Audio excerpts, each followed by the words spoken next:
today's podcast on Nutrition Unpacked. So today's podcast we will be covering on the topic of nutrition, science and student myths.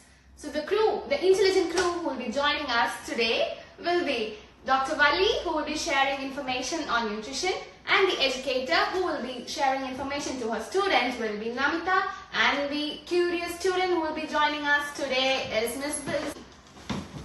Yeah, so let's dive into the podcast. Doctor, so when people hear the word obesity, they often think that we need to eat just less and move more. But it's more complicated than that, right?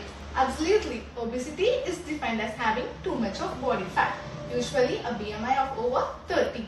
But what many people don't realize is that it is also influenced by multiple factors like genetics, diet, physical activity, even stress or sleep.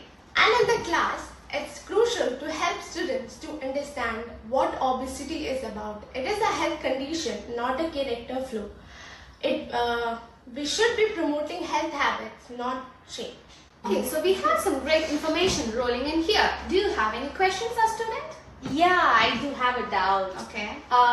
What is that it means? Like, you told about the BMI you mentioned, that was like under 30. I think that under 30 is the weight which we should have. Is that right? No, BMI is just a simple calculation that measures the total body fat of an individual based on their height and weight. The normal range of the BMI should lie between 18.5 and 30. When that BMI exceeds more than 30, this condition is called as an obesity. Oh, that makes sense. So the whole product of our height, weight, all considered as obesity. Okay. Yeah. So hope your doubt is clear. Yes, host. Yeah. Thank you so much. Thank you. Alright, host. I'm going to stir the pot with a big one. You know what? Let us know what it is. Yeah, carbs make you fat. True or false? Let me know the answer, doctor. It's absolutely false, but with a twist. Not all carbs are same. Some of the whole food carbs like fruits, vegetables, whole grains and legumes are packed with nutrients. But what you want to limit is the refined carbs like sugary products, processed food and white breads. So the message here is not to cut the carbs but to choose smart carbs. You get it? Exactly. That's a great opportunity for our students to perform a group activity, classroom activity, like in sorting of a lot of food like healthy and refined carbs. There will be a lot of fun and to see the actual difference between the food. Yeah, that makes sense, educator.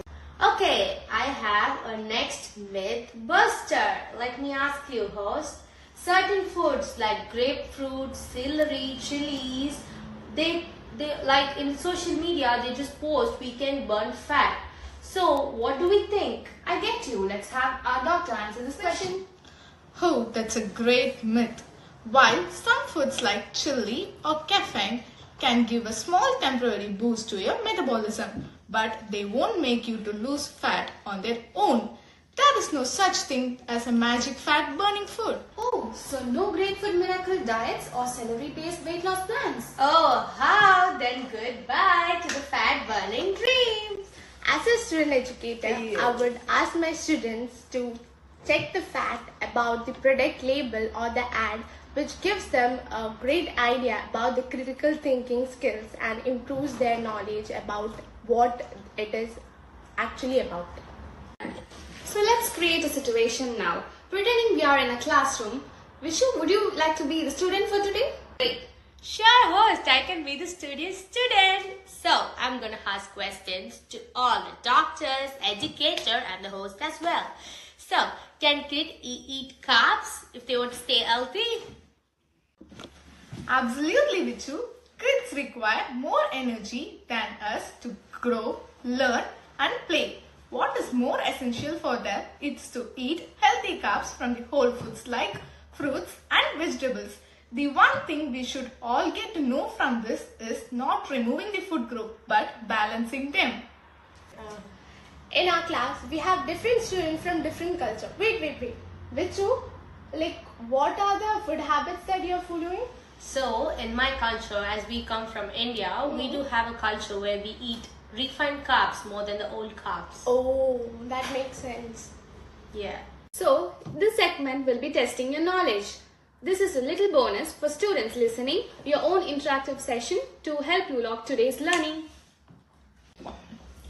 These questions are not only for the students present here physically but also those who are joining us virtually. Carbohydrates are always bad for you. It's a myth or fact. I think carbohydrates is not bad. It's a myth, I think. Yeah, it is. So then grapefruit can burn fat if you eat it. Actually, I don't know what is a grapefruit. Oh, it's just a fruit of a grape. Yeah, it is. Oh, maybe a lot. If you eat a lot, it can burn fat. Yes, it's a fact. No, it's not. Actually, the doctor mentioned in the earlier segment, it says that it does not burn fat. Oh. Yeah, it is. So next goes to the third question, that is, obesity can caused by multiple factors? Yes, it's absolutely true. As doctor said, I already listened in the other segment. Obesity can cause due to multiple factors. Even in my father's relations, they do have many people due to the genetics and like anything. Yeah, it is. Well, now I would like to ask some questions to the audience who have been listening to my all talks and questions so far. So here's a question for you. Why do you think that people fall for a fat-burning food myth? So we are nearing the end of today's session and we'll wrap up today's podcast by asking the top takeaways from our educator. Yeah. Let's close with our top takeaways. That is, carb cause obesity. No, it's the quality matters. No food burns fat on its own. It's the sustainable habits do. Obesity is complex. Teach with the empathy, not judgment. So we have our educator with her conclusions. Now we'll ask our student about what she's gathered from today's podcast. So, as a student, I had a lot of questions when coming to this podcast because I have heard a lot of myths. So, by coming here, as with the help of the doctors and the expert as well as the host, I learned many good claims. I can take it back to my knowledge. So, thank you everyone for this great opportunity. I'm very happy that today's podcast helped you. Yep, anything for you, doctor? What you would like to say? As always, science over facts. That's very strong and powerful word. So thanks for turning on today's Nutrition Unpacked. Use this episode to educate your students for fewer classroom discussions and empower your students to eat healthy and smartly. Live smartly, yeah. So lastly, don't forget to subscribe. Bye. Yeah, see you next time. Bye-bye.